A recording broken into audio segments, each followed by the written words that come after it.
Le Seigneur soit avec vous. Et avec votre esprit. Évangile de Jésus-Christ selon saint Jean. C'était après la mort de Jésus, le soir venu, en ce premier jour de la semaine, alors que les portes du lieu où se trouvaient les disciples étaient verrouillées par crainte des Juifs, Jésus vint, il était là au milieu d'eux. Il leur dit : « La paix soit avec vous. » Après cette parole, il leur montra ses mains et son côté.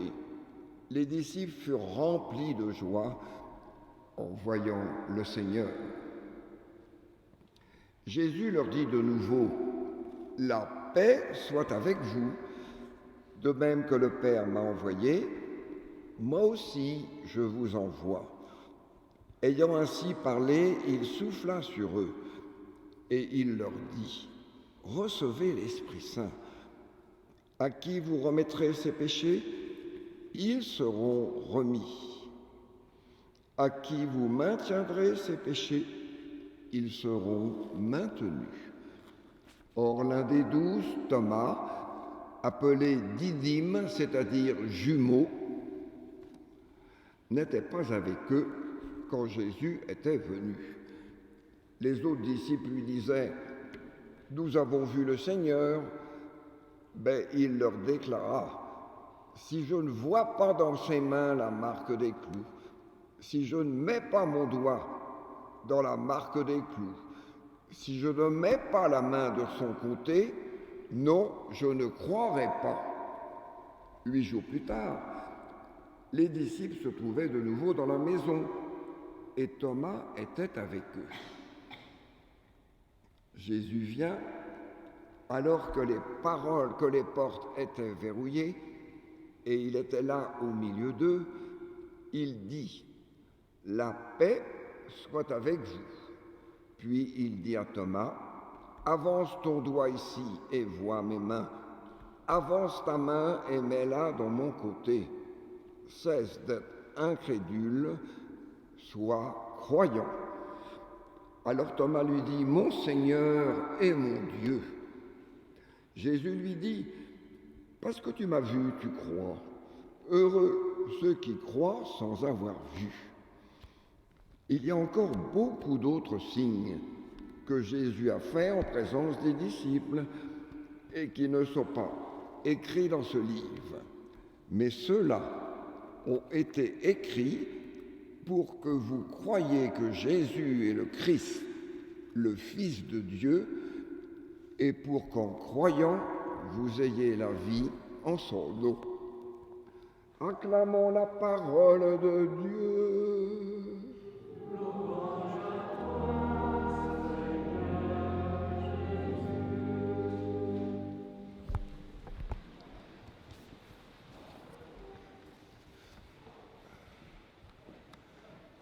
En ce dimanche de la miséricorde, nous sommes encore tout à la joie de Pâques.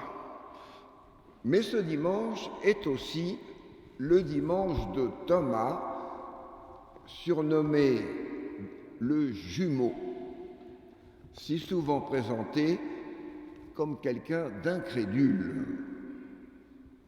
Or, ne sommes-nous pas parfois aussi son jumeau dans le doute et dans la foi? Lequel d'entre nous n'a-t-il pas dans sa vie, un jour ou l'autre, pensé ou exprimé : moi je croirais bien, s'il n'y avait pas toutes ces guerres, ces cruautés, ces injustices, ou bien j'aurais moins de mal à croire si je pouvais palper, saisir la bonté de Dieu, mais pas tout le temps son silence devant la souffrance de tant d'êtres humains. Après la mort de Jésus, les disciples étaient apeurés, enfermés dans le cénacle, et voici que le Christ crucifié, ressuscité, les rejoint. Il leur apporte ça. Qu'est-ce qu'il leur apporte ? Ça, ce mot qui revient plusieurs fois dans l'Évangile. sa paix. Il leur donne l'Esprit Saint. Il offre à tous le pardon des péchés. 8 jours après, la communauté de l'Église, que constituent les apôtres, donne à Thomas, qui cette fois-ci est présent, son témoignage en lui disant « Nous avons vu le Seigneur ». Thomas, lui, il se méfie des fausses nouvelles, des fake news qui circulent. Il ne se laisse pas prendre à de belles paroles. Il a besoin de preuves avant de donner son adhésion. Si je ne vois pas dans ses mains la marque des clous, si je ne mets pas la main dans son côté, non, je n'y croirai pas. Son interrogation, elle est non seulement normale, mais elle est légitime. Dieu ne nous demande pas de ne pas chercher à comprendre pour suivre le Christ. Bien au contraire, il nous demande de chercher toute notre vie, chacun bien sûr, selon ses moyens, selon ce qu'il est. Il nous demande toute notre vie à approfondir notre foi. C'est un chemin commencé depuis tout un certain nombre d'années pour les uns, depuis de longues années pour d'autres, depuis peu de temps pour nos amis néophytes, dont Cécile, Jeanne et Michel.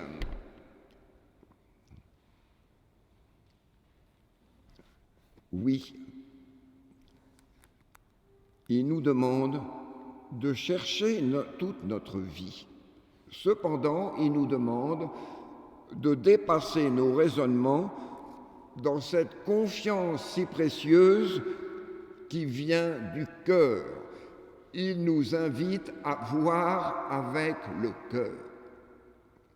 Et voici que Jésus lui-même, alors, est au milieu d'eux. Il leur donne la paix. Il invite Thomas à toucher les traces de sa souffrance. Thomas, avance ton doigt, vois mes mains, mets ta main dans mon côté.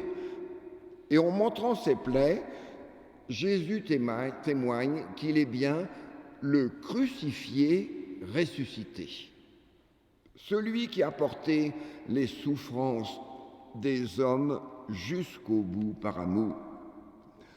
Et il ajoute, comme un appel plutôt qu'un reproche, cesse d'être incrédule, sois croyant. C'est un appel, une invitation. Thomas alors se découvre reconnu par Jésus, aimé tel qu'il est.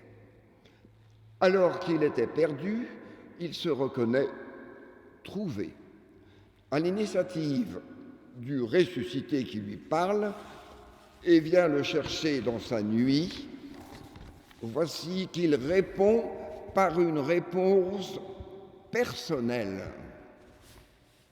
Celui qui lui pardonne et qui lui redonne la paix, il est maintenant pour Thomas digne de quoi? De confiance. Il est digne de confiance. La peur fait place à la confiance. La confiance en ce Jésus crucifié qu'il a aimé, en la parole de son maître qui avait annoncé sa résurrection. Thomas alors pousse ce magnifique cri d'amour, « Mon Seigneur et mon Dieu ». Cette miséricorde qui lui est faite, Thomas accepte de l'accueillir, et c'est bien cela, dans la confiance, qui le fait passer du doute à la foi, de la mort à la vie. La réponse de Thomas, je ne sais pas si vous pensez comme moi, mais elle est extraordinaire, cette réponse.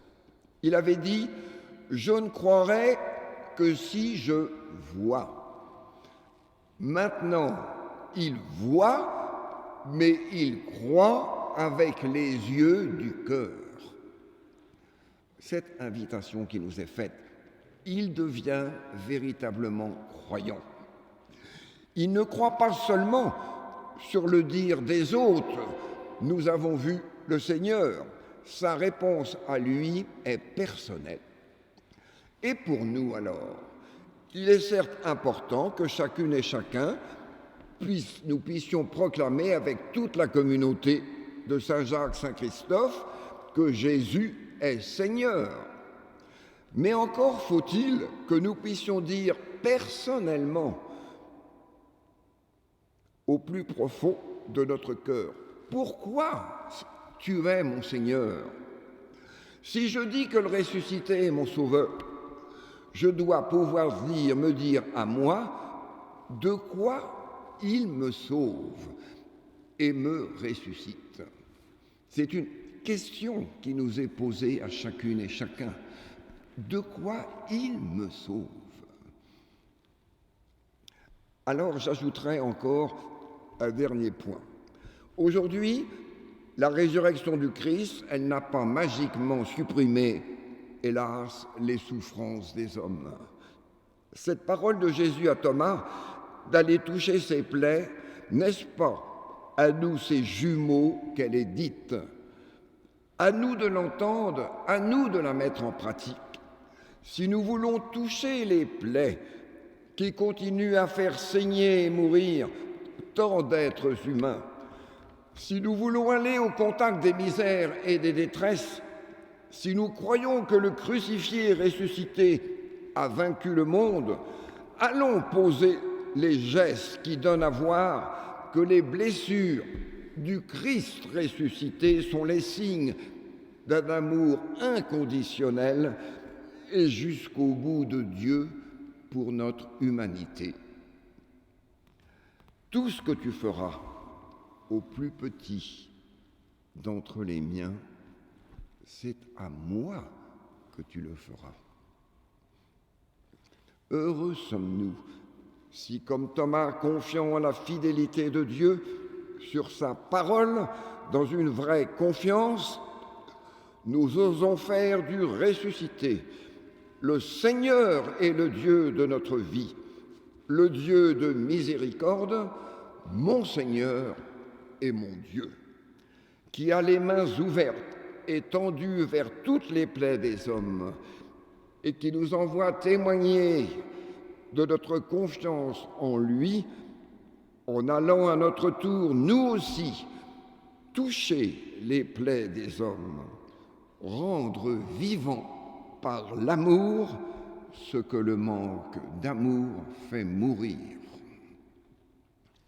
Et je termine vraiment pour que nous puissions le chanter de notre cœur. Tout à l'heure, nous allons chanter au moment de l'hymne de communion « Misericordes sicut pater, in aeternum misericordia eius ». Alors pour les jeunes, ça nous rappelle toute notre jeunesse d'une manière formidable. Pour d'autres, ils sont peut-être moins habitués au latin, qui n'est peut-être pas leur langue ordinaire. Oui, soyons miséricordieux comme notre Père et chantons sa miséricorde pour l'éternité.